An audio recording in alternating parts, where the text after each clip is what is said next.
For 17 days, calls to end racial injustice and police brutality have been heard throughout our community and across the world. On May 25th, George Floyd was accused of using a fake $20 bill at a Minneapolis grocery store. Police responded to the scene and attempted to arrest Floyd. While in custody, Floyd, who was a black man, repeatedly said, "I can't breathe," as a white police officer pressed his knee into his neck. Investigators say this lasted for 8 minutes and 46 seconds. Floyd died on the scene. Since his death, cries to fight against racial injustice ring across the world. To understand where we're going, we have to understand where we've been. WSCT's Kendall McGee takes us there. There does not need to be a rally in the city of 1898 from 6 to 9 o'clock. While I'm sure it could have been held and peaceful, you're lending the chance for something dangerous to happen. Those words spoken by the president of the NAACP just hours before protesters clashed with law enforcement. The day before, local activists held a peaceful rally with a strong showing. People standing together in the rain with their signs pleading for justice for George Floyd and an end to police brutality. There's hope for this nation and the community. Concern grew among community leaders about an event Sunday night that stretched past daylight hours. That's one reason the organizer, who was unaffiliated with local groups, canceled it. Still, people gathered at City Hall on Sunday, May 31st. Officers were posted on the tops of buildings. A patrol car cruised down 3rd Street for the first time when protesters spilled into the street. You guys are doing great, but you gotta be out of the road. At 8 p.m., deputies blocked off the intersection with their vehicles. If you do not immediately leave the area, you will be subject to arrest or other police action. Other police action may include actual physical removal, the use of riot control agents, and or other less lethal munitions, which could cause risk or injury to those who remain. Leave now. You have 5 minutes to disperse. 3 minutes after that warning, the first canisters were fired. Tear gas was released into the crowd. That is terrifying. Just hang tight here. I will hang right here. Law enforcement later said they took those measures because people in the crowd had guns. As the sun went down over the streets of downtown Wilmington, flashbang grenades, CS gas, and rubber bullets were all fired at protesters. I have signed a declaration of emergency for the city of Wilmington. A curfew will take place until 6 a.m. tomorrow morning. We feel, conferring with our law enforcement officials, our district attorney, and others, that it's the best thing to do. To be black in America is you're born with the weight of generations before you on your shoulder, and to keep fighting a battle, a war that's still going on for our own dignity. It feels like not understanding how to deal with that pain, knowing that the world sees you as other and different. I truly think Americans in general, white, black, purple, color, doesn't matter. I think they need to acknowledge that racism is real and stop denying it. Like, it's 2020, just go ahead and accept it, that there are racists. There are racists in your family, there are racists that you work with, there are racists ruling the country. That would be a huge thing, because overall, like, there's a whole umbrella thing, like, racism's not here. So I feel like if we could get on a collective agreement that racism is a real thing, then we could actually move forward to fixing the racism. Too many people are still in denial. Growing up black in America, I absolutely had to have a black talk with my parents. I didn't, a sex talk was basically secondary. And the black talk was, if I was to get pulled over by a police officer or any law enforcement authority figure, how I needed to interact with that person in order to come home safely. It was like my second year UNCW. We had came home for Christmas break, and I was in Greensboro, and we was, I went to go chill at my homeboy crib. And we leave and come home, it's snowing. They stop us miles away from where we were. We almost at home. They stop us on High Point Road, what's now Gate City Boulevard, pull us out the car, sit us on the sidewalk, or on the curb for 2 hours in the snow. 7, 8 police cars come up, dogs, all that. They tell us we doing this, we doing that. They search the car, everything, the whole nine. We got pulled over for a crooked license plate tag. Yep, and the reason I know that we got pulled over for what a crooked license plate tag is one of the guys pulled up, I think the last cop pulled up, and he was like, oh, every cop that pulled up verified our ID. Every one of them. Every new cop came up and looked at our IDs. So I think the last cop was like, oh, UNCW, huh? And I was like, yeah. He was like, Seahawk. I was like, yep. I was a Seahawk. So, since we being chatty, can you tell me why we out here in the curb? It's snowing and I would like to get home. My mom is probably worried about me. I'm on Christmas break and you got me out here on the curb, bro. Like, what are y'all doing? We don't have nothing on us. So, and he was like, oh, well, you know, I think he said your license plate was crooked.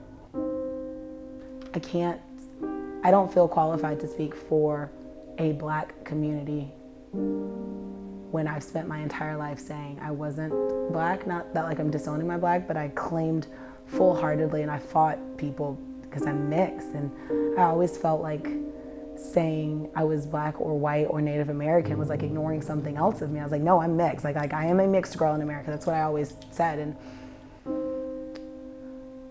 I don't know, like these last few years, I've realized that the world definitely looks at me as like one or the other.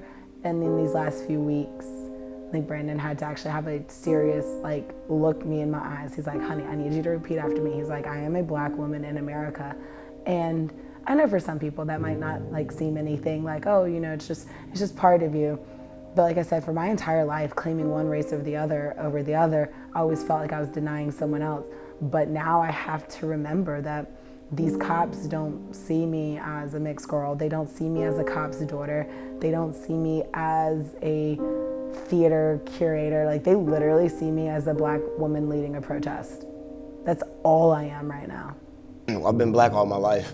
I've been reminded I'm Black all my life. I have to drive by a Confederate monument or 3 or 4 of them on my way home from work every day.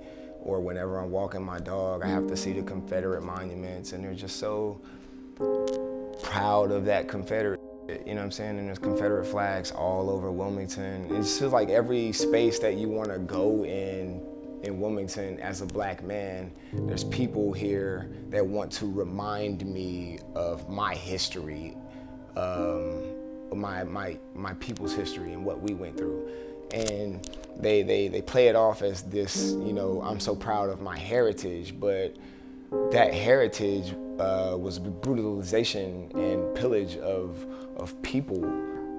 Thursday night, we were trying to get out of there and we were trying to load up. And like the sheriff's department, they'd been a little on edge, a little like wonky the whole evening. But as we were getting everyone out of there, like I was standing there with the last bit of our supplies. It was 2 tables and our chairs. And we were just waiting for the truck to come so we could like load it in and put everything in there. And the sheriff's like, we're kind of approaching. They're like, well, you guys gotta get out of here. Where are you going? And my homegirl, Katie, she was just like, oh no, I'm standing here with her, like we're together. And they asked me, they're like, ma'am, where are you going? You have to leave. And I was like, no, I'm with my token white person. Like we're gonna wait right here till my car gets. And I hated that I had to say that, but I felt like I did. Like I know they knew me, they know what I'm doing. They clearly see me packing up the vehicles. I'm not doing anything, I'm trying to leave. But I'm also not gonna leave like all of our furniture there so then we get like a unnecessary ticket or something, you know? Everyone just keeps pointing out how this movement might be different. And yeah, we've seen so many other people die at the hands of like, you know, police brutality. You know, what makes this one different? Why are people listening now? And I don't wanna boil it down because we're fed up, because we've been fed up, but like the entire world watched as we lost 3 people back to back to back. After something like that happens and you go into work and like nobody says a word about anything, nobody thinks that it's happening in the world. And then even some of the people that you work with, you may follow on social media and you can see like, you know, their reactions to things. Because, you know, people don't say things in work settings, but they say things on social media now. They can hide behind this guise of of toughness or this different persona through a media lens. And they can say whatever they want, but at work, they don't say nothing to you. And it's like nobody understands the plight of what it is to be a black man in America, but a black man in America. People can come together and they do care about each other. I mean, it may take a lot to find that out, but people do care. People care more than they don't care, I feel like, and now is the time for them to start showing it. It's so easy to be distanced and so easy to sit back and watch, but our age group and the people younger than us, they are finally realizing that just sitting back is more traumatizing than just getting out there. I'm learning to try to deal with things, but I can't compartmentalize things. I have to give it the appropriate amount of time and feel those feelings, because those feelings are real.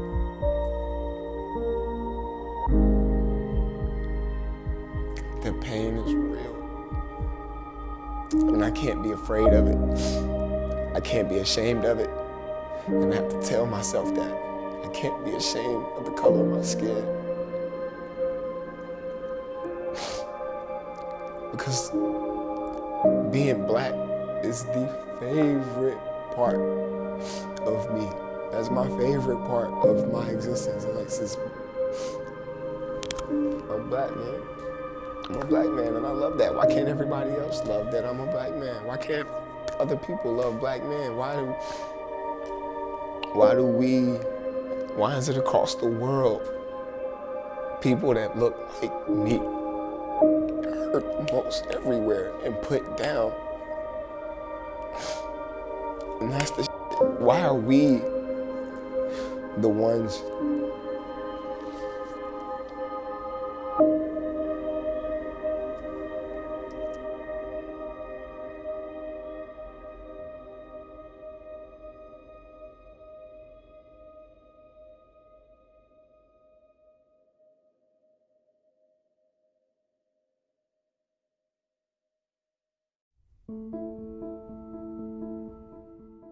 Tear gas, flashbangs, these less lethal measures are used by law enforcement to quell riots. But with these protests being about police brutality, many across the country are questioning these methods. WECT investigative reporter Emily Featherston got copies of police policies and tried to learn more about their reasons for using force during protest and beyond. It was the scene community leaders had feared. The streets of downtown Wilmington clouded with tear gas and smoke. CS gas! That's gonna burn! Alight with flares and the firing of non-lethal rounds. A confrontation between those protesting police brutality in the wake of the deaths of George Floyd, Breonna Taylor, and others around the country, and the very law enforcement agencies they want reformed. But what sparked what transpired that night? When within moments a seemingly peaceful gathering turned into near chaos in the streets? And what lessons can we learn from what unfolded? Sheriff Ed McMahon and others in law enforcement and elected office say they followed state law and their own internal policies. From the beginning, they said things unraveled because of a few agitators, pointing to 4 people in the crowd carrying guns, with several others arrested for inciting a riot. A riot in a city with a dark history of them, the very thing leaders worried would happen again. I remember in 1971 on this exact same street watching the National Guard come down. It was an armed, encampment for the entire city for at least a week, and people lost their lives, and it was a very bad riotous situation here in the city of Wilmington. And what I was thinking when I was up there was, this is going to happen all over again. My city, our city, is going to be burned. It's going to be looted. Some terrible things are going to happen. And then, of course, when I'm sitting there watching this all transpire, it frightened me. It frightened me a lot. Sheriff McMahon and Interim Police Chief Donnie Williams declined to be interviewed. However, Mayor Bill Saffo gave us some insight into what was going on as officials watched the situation unfold. Saffo says they made the decision not to have a visible police presence at the protest in an effort to not antagonize the crowd. I think they made the right call. The last thing I want to see, especially with a large protest, is for police or sheriffs to act intimidating. So I think they made the right call. It's a balancing act here. Both the New Hanover County Sheriff's Office and Wilmington Police Department have specific policies for responding to civil unrest. Less lethal force, including tear gas, rubber bullets, and other riot control agents, can be used whenever these agencies have a reasonable belief that they are necessary. The policies also say officers and deputies must file reports about these uses of force, documenting why those measures were necessary, how they were used, and if anyone got hurt. Reports, they told us, are not public because they are considered personnel information or part of an ongoing investigation. But these policies are being questioned, not just by protesters on the steps of City Hall, but by advocacy groups like the American Civil Liberties Union. I would, ask law enforcement how exactly they are determining who is an agitator, and that is also an important historical context to remember, as folks, historical figures from the past have also been labeled agitators when they were part of the civil rights movement. Organizers with the movement for Black Lives have also been labeled agitators in the past. So that can also be a really loaded word. And the response to protests aren't the only policies in the spotlight. From de-escalation training to the overall use of force by police, protesters are demanding change. Change Mayor Sappho says he's open to discussing. I'm open for anything that I think is going to improve relations between the community and the citizen and our police department. I'm all open for that because I want to have a safe city, obviously, but I also want to have a peaceful city. And I want people to say, hey, Wilmington is a shining example of the way things should be done. Leaders say they are open to change, but what does change really look like? And what do our community leaders say we should be doing? More on that after the break.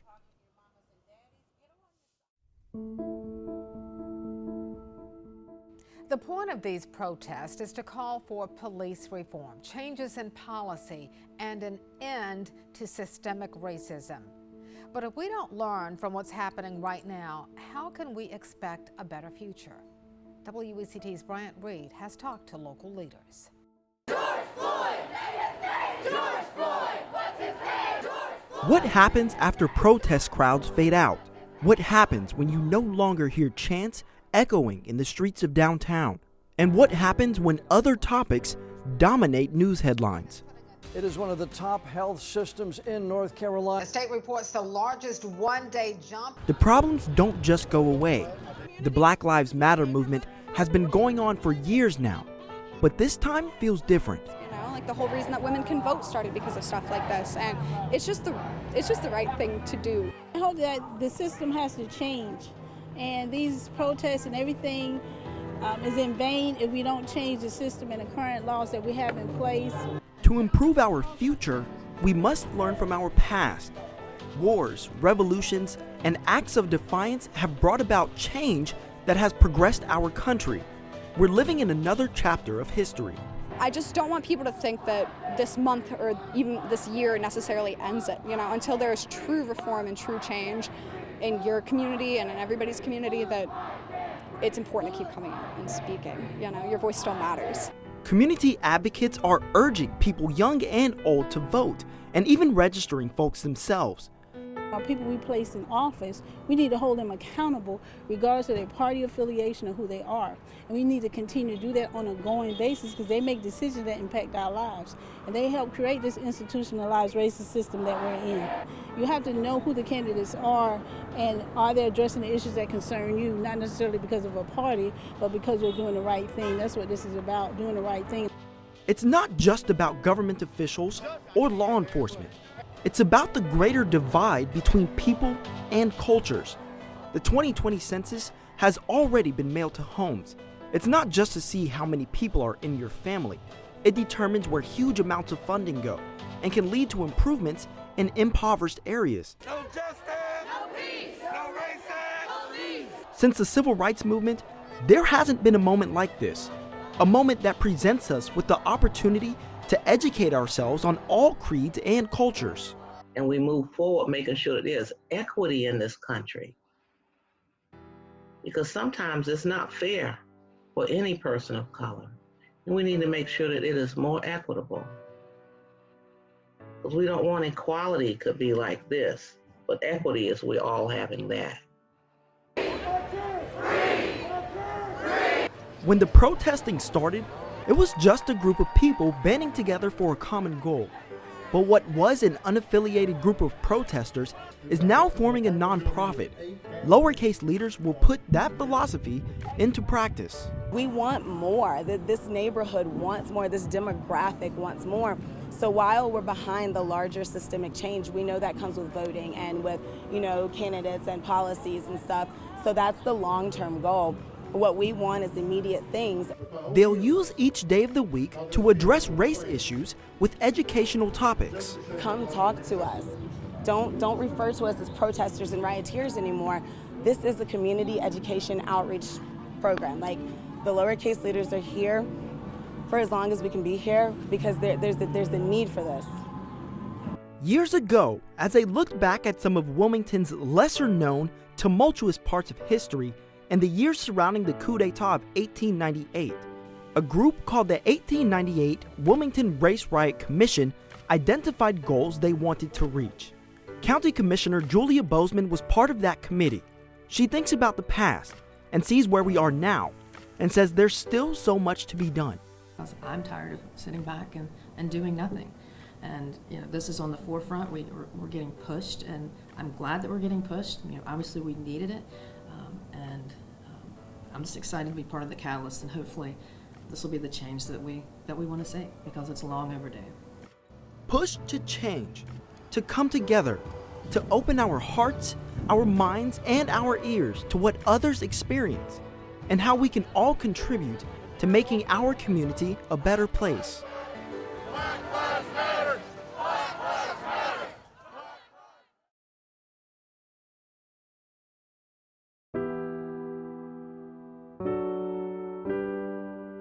So, where do we go from here?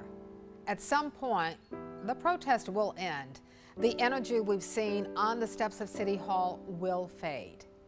But I believe the heart of our community will prevail as calls for racial justice continue. I was born right here in Wilmington, North Carolina. These protests and calls for change are not brand new. The race riots and protests of the early 1970s led to major changes in a city that was undeniably racially divided. A Human Relations Commission was formed, and we saw race relations improve. The 1980s saw a resurrection of Black people reclaiming prominent positions in our community. Now, at the base of these recent protests, I believe, is a common cry for peace, an end to police brutality, racial justice, and a love for all people based on the content of their character, not the color of their skin, as the late Dr. Martin Luther King Jr. said. Now, will the protests fix what's broken overnight? Absolutely not. Will racism fade into the sunset? Well, social media clearly shows that's not happening. But here's what we can do. We can start by having conversations, candid conversations about what divides us and what will bring us together as one. We can and should stand firm that the injustices will not be tolerated.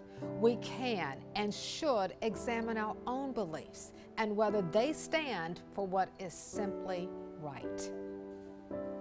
George Floyd was not a saint. He was not a man free of a criminal past. Above all, though, he was a human being who had civil rights, especially under the knee of a police officer with a badge. He will go down in history as the man who set off a firestorm of protest. We can become a part of history too. We can vow today to stop these injustices, help heal what is broken, and unite as one. After all, at the end of the day, that's who we are.